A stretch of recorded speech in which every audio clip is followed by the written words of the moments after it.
যে মানুষ কাজ করে তার ভুল হবে, যে মানুষ কথা বেশি বলে তার কথায় ভুল হতে পারে, স্বাভাবিক। কারো যদি কাজের ভিতরে আপনি ভুল দেখেন, কথায় ভুল দেখেন, আপনি যদি তার শুভাকাঙ্ক্ষী হন, ভালো চান, অবশ্যই তাকে বলবেন, ভাই তোমার এই কাজটা এইভাবে বললে মনে হয় ভালো হয়, তোমার এই কথা এভাবে না বলে হয়তো এভাবে বললে ভালো হইতো। তাহলে আপনি তাকে নসিহত করার কারণে নেককার হিসেবে রূপান্তরিত হয়ে গেলেন।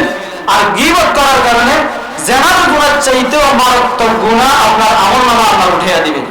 আমরা এমন নবীর উম্মত হয়েছি যে নবী নবীদের সেরা, এমন উম্মত হয়েছি যে উম্মত সকল নবীর উম্মতের থেকে সেরা। মানুষ যখন কোনো কিছু টাকার বিনিময় ছাড়া পায়, যেটাকে নোয়াখালীর ভাষায় মাগনা বলা হয়, আল্লাহর ওয়াস্তে বলা হয়, কেউ যদি ওরকম কোনো কিছু পায় তাহলে এটার কদর তার কাছে কম থাকে। আর নিজের পকেটের টাকা দিয়ে যদি কোনো কিছু ক্রয় করা হয় তাহলে ওই জিনিসের কদর তার কাছে বেশি থাকে। অন্য অন্য নবীর উম্মতেরা আল্লাহর কাছে দোয়া করছেন, আল্লাহ আখিরি নবীর উম্মত বানাও।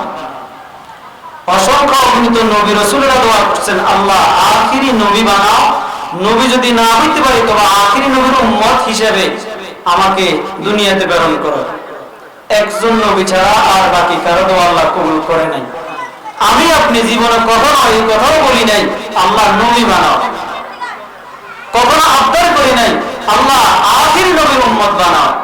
বিনা দরখাস্তে, বিনা দলিলে, বিনা আরজিতে সর্বশ্রেষ্ঠ নবীর শ্রেষ্ঠ উম্মত হিসেবে আল্লাহ যে দুনিয়াতে প্রেরণ করছেন, এত দামি নবীর উম্মত হওয়ার পরেও আজকে মসজিদ থেকে দূরে, মাদ্রাসা থেকে দূরে, দ্বীনি মজলিস থেকে আমরা দূরে থাকার কারণে আমাদের কলবটা মারা যাইতেছে। অনেকে বলে প্রচুর মাদ্রাসা, এটা তো আল্লাহর রহমত। মাদ্রাসা মসজিদ এরকম থাকার পরেও মানুষের ঈমানের অবস্থা দেখেন। আর মাদ্রাসা মসজিদ যদি কমে যায় তাহলে মানুষের ঈমানের অবস্থা কি হবে?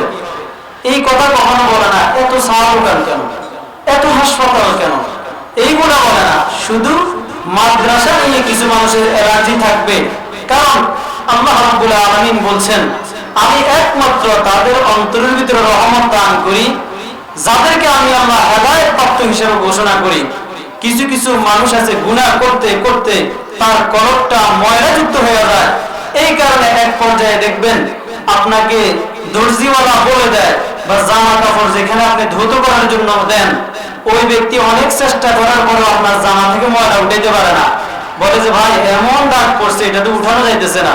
আপনার কলবটা যদি গুনাহ করতে করতে ওইরকম যখন কালিযুক্ত হয়ে যায়, ওই কালি আর জিকিরের দ্বারা যায় না, জীবনও শেষ, হায়াতের শেষ মুহূর্তে এসে ফেরাউনের মতো আপনি যদি তখন বলেন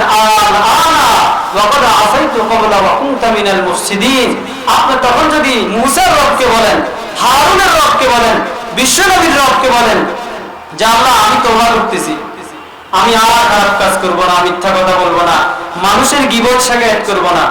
গীবত তো মহামারী একটা রোগের রূপান্তরিত হয়েছে। অথচ আমরা জানি একটা হাদিস আছে, নবীজি বলছেন আল গীবাতু আশাদ্দু মিনাজ জিনা। আমরা একে অপরের সমালোচনা গীবত করার ভিতরে এত লিপ্ত, অথচ জিনা এটা কত মারাত্মক গুনাহ। কিন্তু নবীজি বলছেন জিনা এটা অবশ্যই মহাপাপ, কিন্তু জিনার থেকেও মারাত্মক আরেকটা গুনাহ আছে, আল গীবাতু আশাদ্দু মিনাজ জিনা। জিনার থেকেও মারাত্মক গুনাহ হচ্ছে মানুষ যখন একে অপরের সমালোচনা করে। আপনি যদি কারো কথা ভুল দেখেন, কাজে ভুল দেখেন, যে মানুষ কাজ করে তার ভুল হবে, যে মানুষ কথা বেশি বলে তার কথায় ভুল হতে পারে, স্বাভাবিক। কারো যদি কাজের ভিতরে আপনি ভুল দেখেন, কথায় ভুল দেখেন, আপনি যদি তার শুভাকাঙ্ক্ষী হন, ভালো চান, অবশ্যই তাকে বলবেন, ভাই তোমার এই কাজটা এইভাবে বললে মনে হয় ভালো হয়, তোমার এই কথা এভাবে না বলে হয়তো এভাবে বললে ভালো হইতো। তাহলে আপনি তাকে নসিহত করার কারণে নেককার হিসেবে রূপান্তরিত হয়ে গেলেন। আর গীবত করার কারণে জেনার গুনার চাইতেও মারাত্মক গুনাহ আপনার আমলনামা আল্লাহ উঠিয়ে দিবেন। এই রোগটা অধিকাংশ সাহাবায়ে, আর অধিকাংশ বিশেষ করে বিকেলে আসরের নামাজের পরে কিছু মহিলা একসাথে হলে গীবত শিকায়ত করে। এটা তাদের দোষ নয়, হয়তো তাদের কাছে এই হাদিসটা যায় নাই, এই কারণে তারা গীবত করে, শিকায়ত করে, অন্যের সমালোচনা করে। আর আমি অন্যের সমালোচনা করার সময়টা কই? আমি অন্যের সমালোচনা করে আমার হায়াতের এত দামি সময় কেন নষ্ট করবো? আমি কাজের মাধ্যমে কিভাবে নিজেকে আমি উপরে তুলতে পারবো, কাজের মাধ্যমে কিভাবে আমি সমাজকে উপকৃত করতে পারবো, আমার রাষ্ট্রকে উপকৃত করতে পারবো, মানুষকে দিনের দিকে ধাবিত করতে পারবো, আমার চিন্তা থাকবে এটা। আখিরি নবীর উম্মত, শ্রেষ্ঠ নবীর উম্মত, অথচ আমরা শ্রেষ্ঠত্ব এই জিনিসটাকে অনেক দূরে চলে গেছি। আল্লাহ রাব্বুল আলামিন পবিত্র কালামে হাকিমের ভিতরে ফরমান, কুনতুম খায়রা উম্মাতিন উখরিজাত লিন-নাস তা'মুরুনা বিল মা'রুফি ওয়া তানহাউনা 'আনিল মুনকার। আল্লাহ রাব্বুল আলামিন ফরমান, হে জগতের মানুষেরা, আমি আখিরি নবীকে সর্বশ্রেষ্ঠ নবী হিসেবে জগতে ঘোষণা দিলাম। আখিরি নবীর উম্মত হিসেবে যাদেরকে জগতে আমি প্রেরণ করলাম, তাদেরকে সর্বশ্রেষ্ঠ উম্মত বলে আমি ঘোষণা দিয়ে দিলাম। কিয়ামতের ময়দানে আল্লাহ রাব্বুল আলামিন যখন হাসরের মাঠ কায়েম করে ফেলবেন, হাসরের মাঠ কায়েম হওয়ার পরে জান্নাতি মানুষগুলা, জান্নাতি সমস্ত মানুষগুলো যখন জান্নাতের দিকে ছুটবেন, তখন জান্নাতের গেটের মধ্যে তালা দেখবেন, যারা বলবেন, হে ফেরেশতা, আমি তো জান্নাতি বলে ঘোষণা পাইয়া গেলাম, তুমি জান্নাতের গেটের তালা খুলিয়া দাও। ফেরেশতা তখন বলবেন, জান্নাতের গেটের দারোয়ান বলবেন, তোমার পরিচয় দাও। বলবে যে আমি হলাম মুসা নবীর উম্মত, অথবা আমি ঈসা নবীর উম্মত। তখন ফেরেশতারা বলবে, যতক্ষণ পর্যন্ত আখিরি নবীর উম্মত জান্নাতে কদম না রাখবেন, ততক্ষণ পর্যন্ত অন্য কোন নবীর উম্মতেরা জান্নাতে ঢুকতে পারবে না। যখন সমস্ত নবীরা জান্নাতের দিকে ছুটবেন, আদম আলাইহিস সালাতু ওয়াস সালাম গিয়ে তিনার পরিচয় দিবেন, আমি হলাম পয়গম্বর আদম, জান্নাতের তালা খোলা। জান্নাতের গেটের ফেরেশতারা দিয়ে বলবেন, আদম নয়, শুধু সমস্ত নবী রাসূলরাও যদি জান্নাতের গেটে আসে, তালা খোলা হবে না যতক্ষণ পর্যন্ত মুহাম্মাদুর রাসূলুল্লাহ সাল্লাল্লাহু আলাইহি ওয়াসাল্লাম জান্নাতের মধ্যে কদম না রাখবেন, ততক্ষণ পর্যন্ত অন্য কোন নবী রাসূলের উম্মতের জন্য জান্নাতের গেটের তালা খোলা হবে না। রাসূল আকরাম সাল্লাল্লাহু আলাইহি ওয়াসাল্লাম, আল্লাহ রাব্বুল আলামিন তিনাকে এত সর্বশ্রেষ্ঠ করে জগতে প্রেরণ করলেন।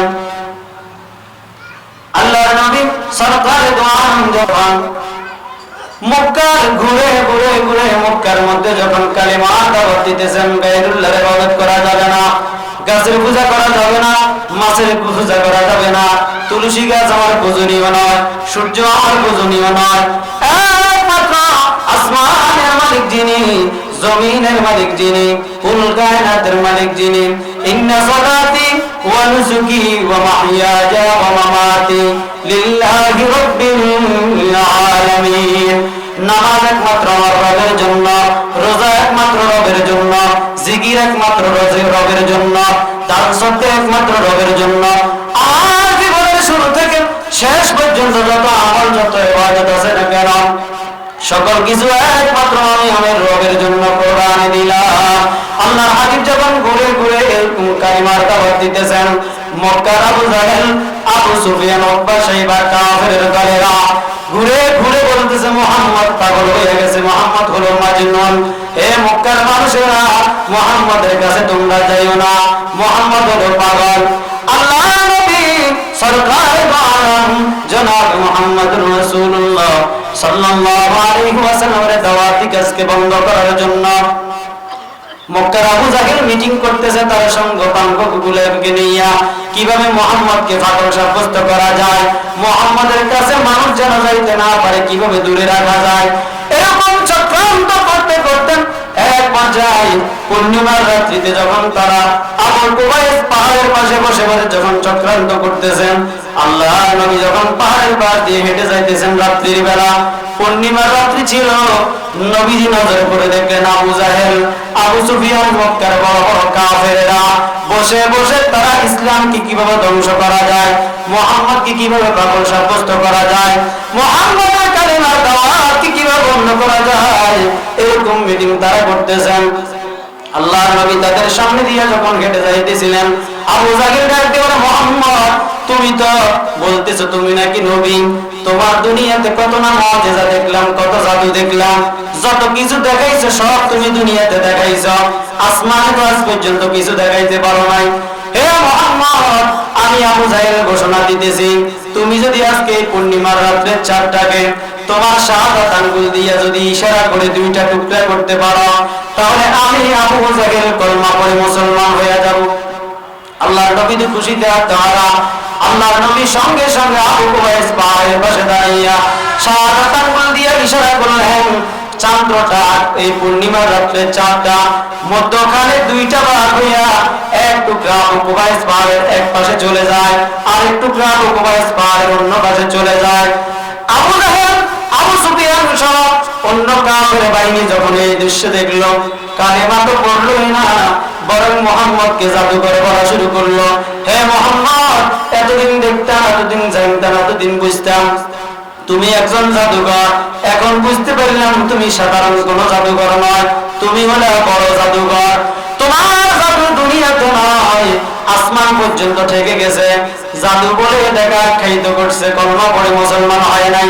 আল্লাহ কোরআনুল কারীমের ভিতরে আয়াত অবতীর্ণ করলেন, ফাতামাল্লাহু আলা কুলুবিহিম ওয়া আলা সামঈহিম ওয়া আলা আবসারিহিম গিশাওয়া ওয়া লাহুম আযাবুন আযীম।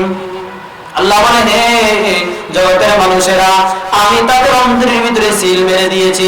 কিছু মানুষ আছে কান থাকার পরেও শুনিয়া না শোনার ভান করেন, চক্ষু থাকার পরেও দেখিয়া না দেখার ভান করেন।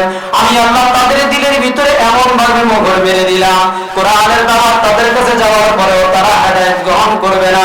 তাদের জন্য আমি রব্বুল আলামিন জাহান্নাম নির্ধারণ করে দিলাম।